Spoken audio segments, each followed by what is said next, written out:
So here we are. Can I build a worthy cyclocross bike for $300? This is the second episode in this series.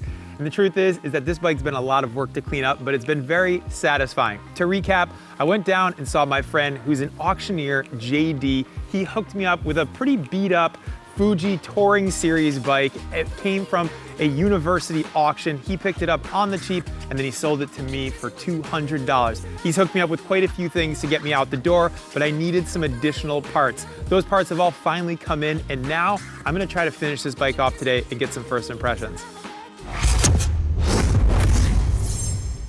Okay, all right, so I'm looking at a new chain. I'm gonna replace it with the exact same chain that was on it. That way everything stays the same as to what worked before. Although my hypothesis, if you go with me here, is that this was a university bike. Someone over at one of the local colleges had this bike and the bike was not able to shift. It was in the smallest gear, up front, little granny gear, and the lowest cog in the back. And when I visually inspect the cog set, I almost see zero wear and tear, and I really don't see any wear and tear on the chain rings either. Everything came out, shined up like almost perfect. So I'm gonna get this new chain. It would typically be taboo to replace the chain and not the cassette, but like I said, because the cassette has almost zero wear on it, I think my intuition is right on this.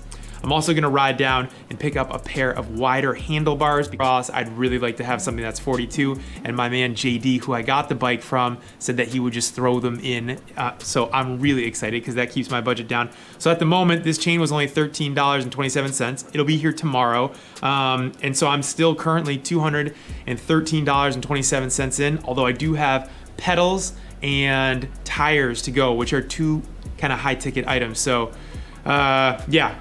I'm talking to some people online right now about those things on Facebook Marketplace and some other local stuff that looks like it's promising, but you know how people are on the web, they never get back to you. So, all right, well, let's keep moving. I'm gonna go get those things and we'll put them on and we'll see how this goes. All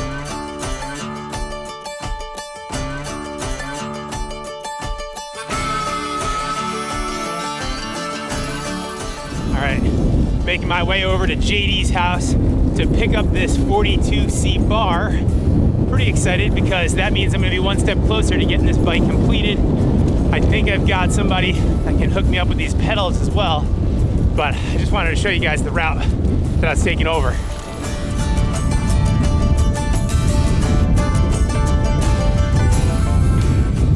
All right, so I'm back at JD's house now, and let's see here. Yeah, what do you think about for me? Some Lysol disinfectant spray, I don't need that, and this perfect bar.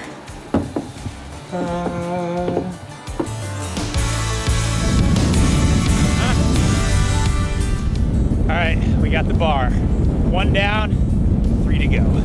Okay, so let's talk about everything that we need to build the bike up. The bars, done. 38s, switched out to 42s with JD, super easy. He just said, let's trade, no money exchanged, done. I needed to get that chain. I got it on Amazon for just under $13. Then I needed to get tires and pedals. I found a pair of tires, maybe, I don't know, an hour's drive away, but I had the guy send them anyways. It was $12 shipping, $20 for a pair of Michelin Mud 30C tires. But I know this tire, and I know that this tire, it mounts up wide. Then I found a pair of the exact pedals that I ride from somebody on Craigslist. This guy was selling these old Crank Brothers pedals, the like 2 versions ago pedals, for $30, just a couple towns away. So I shot him some cash on PayPal, and they came today as well. So everything is officially here, and I'm very much looking forward to being able to get this all on the bike, built up, and see how she looks.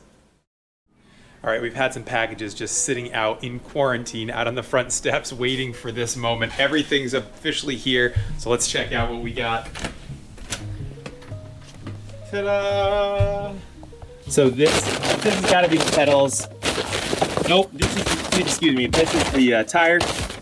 Those are the pedals, and this is certainly the chain. It's time to build this baby up.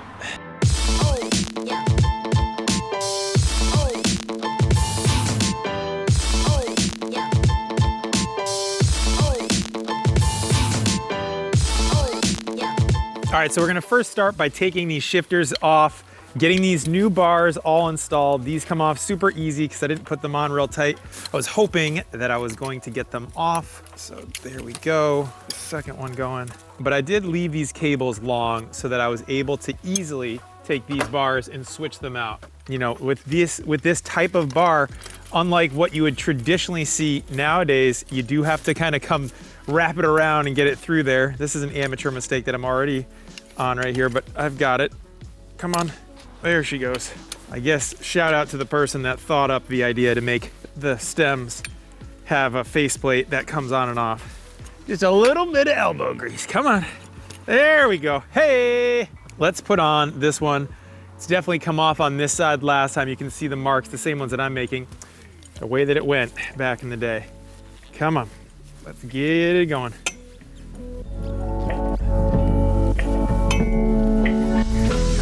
Wow, that is so much wider. I'm definitely excited about that.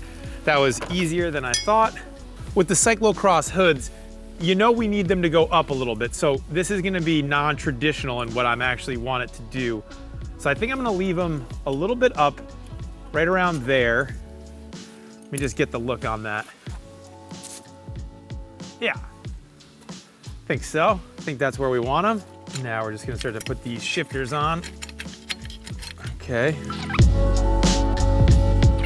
Nice little shelf to rest my hands on for the cross application. There we go. Gonna get a measuring tape and we're gonna measure these out, see where they're at, put it on the ground, feel it out. Where do I want these? I think I want these right around there. These have got pretty long reach on them. There's gonna be a bit of a divot here, but for cyclocross stuff, I'm gonna just build that up really thick with the bar tape when I wrap it there so that I get a nice flat plane there. This was a problem with the old school bars versus the new school bars. New school bars almost are directly off this. The shifter goes straight. The ergonomics are completely different. So that's gonna be one thing that I know already going into this. Yeah, I think I'm gonna tighten them up here and then I can nail it in as I get a little bit closer, measure some stuff up from what I typically ride to this and see if I can get it pretty close. All right, so we'll get just a quick measurement here from this part here, 18, that's at 19. Doesn't usually take much to get it up that millimeter. Now they're both at 19. Now I'm gonna move on to the tires. I think I'm gonna be able to hang on to these tubes that came with it, so that'll be good.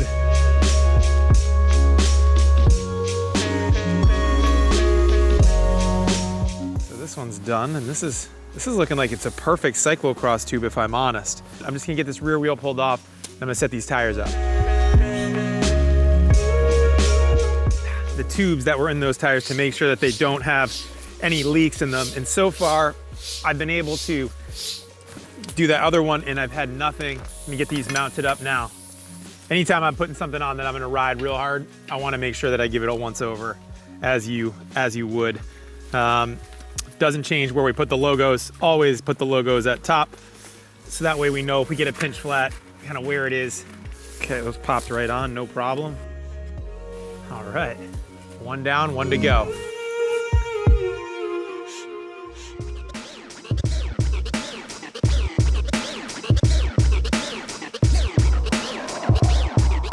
All right, so probably like many of you, I'm really excited about this moment because I'm gonna take this chain off and I'm gonna finally put this fresh one on and just see. This is kind of like the big moment because if we get a lot of clicking and popping, so this does have a quick link, so I'm gonna get those. So I'll be able to just undo this, boom. While I'm here, I'm actually gonna take this crank off before I tighten this chain up.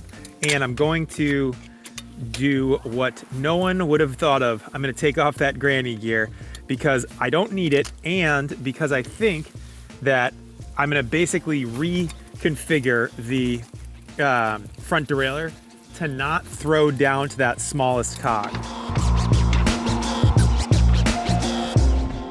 So I've just gotten this crank off and I am just tightening up a little bit, but basically I took off this little ring and what I'm gonna do is I'm gonna actually trim out the front derailleur so that it never drops down to that gear from this point on forward. Now I've not ever done that before, but I have to believe that it's possible. I'm really excited about how this is shaping up. It truly is better than I expected. Nice time to check that too. feels perfect. And the other thing that's really nice about this is that because I'm only gonna run that, basically that middle and then now that upper, which is the 36-46, I'm gonna be in a much better place to be able to cut the chain down to the actual length that I'm gonna need. And hopefully that'll also help out with that left front shifter that's been giving us a little bit of trouble as well.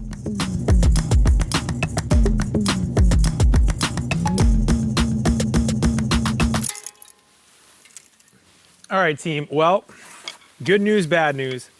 The double conversion did not work. So we're gonna need to take this crankset off again, and we're gonna need to put that triple back on because I can't have the chain dropping off like it was all the time. So we're not gonna get that luxury this time around, but it's worth trying. Okay, so many moons later, I have officially reconfigured this front derailleur and I put the baby ring back on there, the little granny gear, and now I've got it going down to that, but mainly I've got it riding in between 2 and 3 quite well. So basically the big ring, the 46 and the 36, I've got this chain ring really doing good work. So if I don't take it out of there, I'm in the 46, I'm in the 36. 46, 36.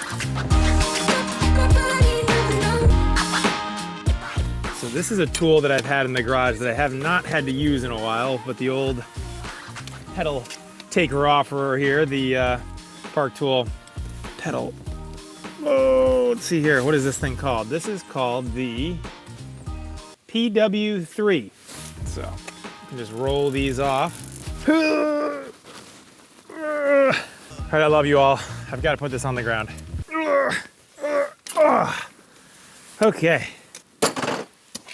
So those are done. All right, I'm making my way down to JD's house. I'm gonna bring him back that 38 bar that I switched out for the 42, which worked out perfect. I'm also gonna bring him back the rack that he so eloquently asked for that I guess I just forgot about. I know you guys are hitting me in the comments for that. I'm gonna give it back to JD. There's no reason to sell that. No one really wants that. He needs it. I'm gonna bring it back to him. I'm also gonna bring back these Shimano fingertip control drop bar shifter doodads, because thankfully we didn't need them. And I'm gonna bring him back this pair of nice metal pedals because I need a thing of bar tape. JD gave me a thing of bar tape that I thought was gonna be fine.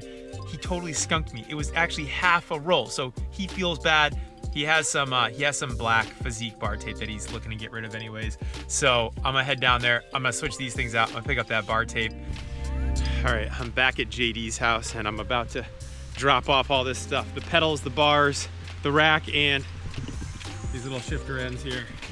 And he, during such times, he just left the bar tape out on his little table here. So proper trade scenario. Da-da and da-da. Okay, so now I'm gonna get going on the bars here.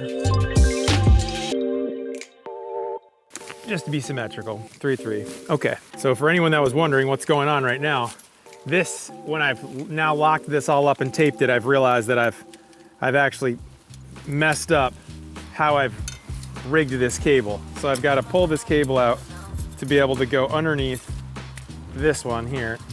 There we go. That's what I wanted to see.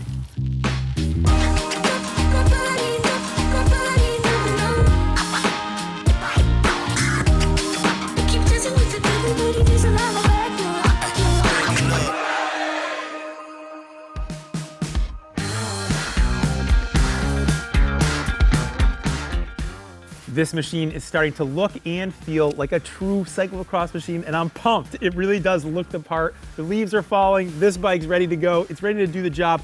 I've got the cyclocross tires on here that we got. I got the pedals on there that we got. I got the new chain shifting like butter, by the way. I'm really happy to report that. We've got the new bars and bar tape on here.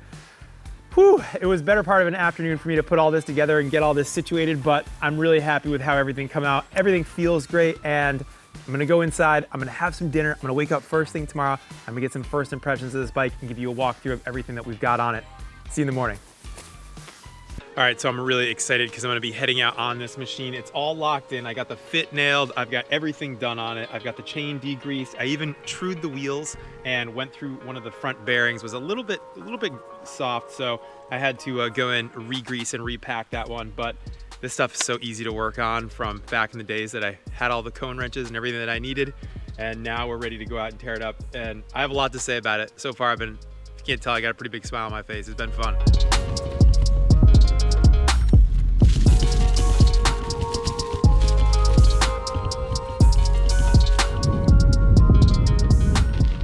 Woo! Just rode over here, 15 minutes worth, and so far this thing is fun. It's so different than what we typically ride day in and day out now, but fall here in Massachusetts is absolutely perfect. Got up this morning, had some breakfast, and now we're getting our first ride out on this. I'm gonna switch this over to the chest mount so we get some real action going on. Boom, no problem.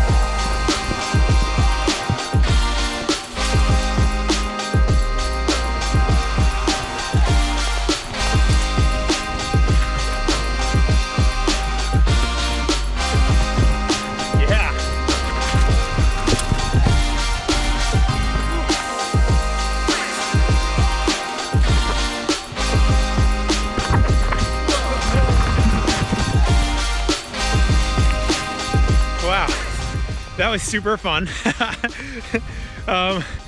And I have to say, a lot of things to say about the bike, but first impressions are I can get the job done and no issues at all. No skipping chain, no loose parts, everything. You know, the one thing that's obviously pretty blatant as far as being different is the brakes. With disc brakes pretty much riding consistently since 2013, almost a decade now. Going back to Canties is something that is totally different, and you have to think a lot differently about how you brake and everything, but that is actually what makes it so much fun. Drop!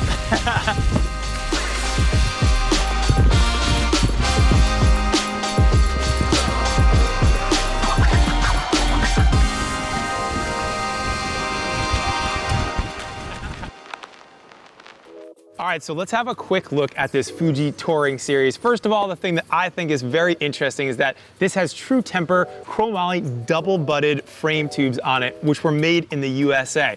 Now, this bike was then made actually over in Taiwan. So the tube sets made in the US, then shipped over to Taiwan, and that's where this bike was created. Now it measures out, it says 19-inch here on the down tube, but it actually measures 54 if you measure out the top tube. So the size bike that I would ride, it's got proprietary stuff on it from the stem and the seat post. I couldn't find any names on those, so I assume that those are Fuji's in-house brand at the time. Throughout, it's got completely all Shimano RSX. Now it's got that triple in the front, 26, 36, 46 on the crank set, and then it's got an 11, 28, 7-speed in the rear. So it's got quite a bit of range, and I think the thing that's most interesting to me about this is that modern day cyclocross racing, when I finished up, we were still running 36, 46, 11, 28 in the rear. That was a modern day gear range. We threw on these Crank Brothers pedals that we got for $30. The only bit of titanium that's on this bike is up there on the Physique Aliante seat that I've got that I think was an insurance claim earlier, potentially being on someone's roof rack and getting hit by the garage door. I don't know that for a fact, and I'm not gonna comment on that any further. It's got the Shimano STX cantilever brakes on it, and then it's got the Alex ALDA 16 double-walled rims down here, again on those Shimano RSX hubs, and we've got these Michelin Mud 30C cyclocross tires from back in the day as well. So that is what the Touring Series looks like. Let's get a weight on it. What do you guys think this bike's gonna weigh in at? I'm going 20, mid-20s. Let's take a look. Oh! I mean, I was the one that had it on my back. 25 pounds, 10 ounces on this. What would a little look at a bike like this be without a free hub sound check though? Let's definitely get one of those in. Drum roll, please.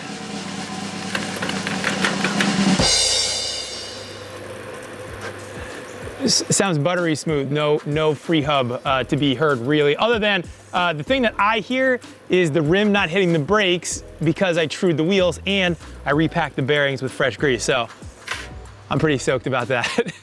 So this is the Touring Series brought back from ruin to where it is now, and I have to say it's a little bit of pride and nostalgia wrapped up in this machine. This is how it all started for me, so definitely bringing back some memories. That's the end of the second installment of this video, but we're gonna be doing a third installment where I'm gonna be going up against some top talent from the United States on a proper cyclocross track using a modern day rider with fitness, modern day equipment, and everything else. So definitely tune in next week. Let us know down in the comments how you think I'm gonna do, and if you've rebuilt a bike like this, and let us know also what you think of this Touring Series Edition Fuji and what you think of it.